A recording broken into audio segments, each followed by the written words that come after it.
Funimate, and today I will be showing you guys how to make a fan edit using portrait mask from Funimate. First, you're going to upload your image. I chose this girl, and then you're going to click the mask button, and then you're going to click the person outline. This will give a rough sketch of the person in your image, and I generally invert the image so I can touch up on minor details. This is an unnecessary step, but I prefer it. It's for my own personal benefit. And a little tip when doing this, I recommend using an image with a blank background. It makes this whole process so much faster and easier. But if you are a go-getter and like to challenge yourself, you do you. I'm not going to necessarily explain how I'm going to do all the customs using this, but I will give a rough overview. What I'm going to do is move the image to the bottom left corner of the screen and rotate it to the left. And then as the video progresses, it's going to come to an upright position at a 0-degree angle. And then later on, it's going to move to the right side of the screen, but go to the bottom right and go off screen. And at the same pace, another portrait image is going to come up from the left at a similar angle, but it's going to end upright.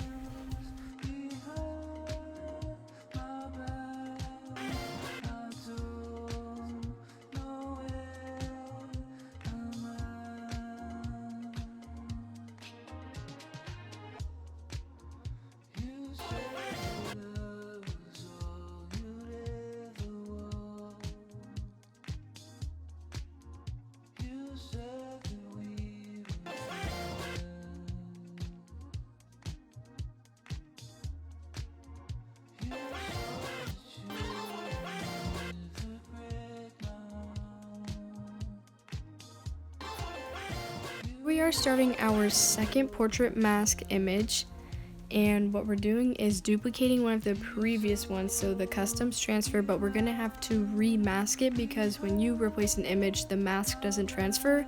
It's the same steps as before. You're going to go to mask, click the outline, invert the image, and then touch up however you want, and then you're going to invert it back and continue editing with your customs and other transitions.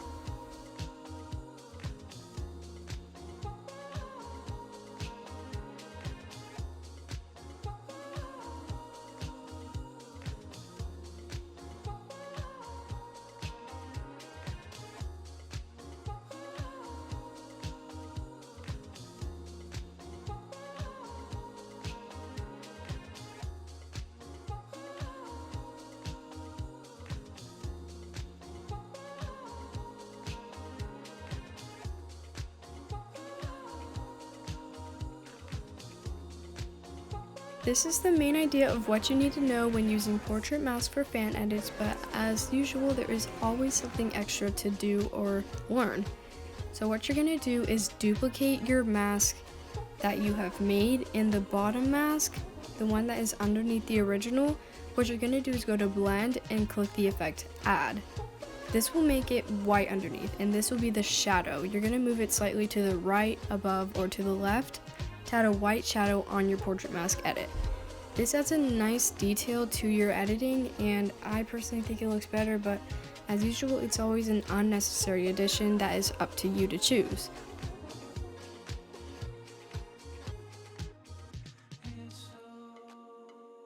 Hopefully this tutorial has helped you guys in some shape, form, or way to use portrait masking, and I appreciate you guys for watching this tutorial, and have a great day.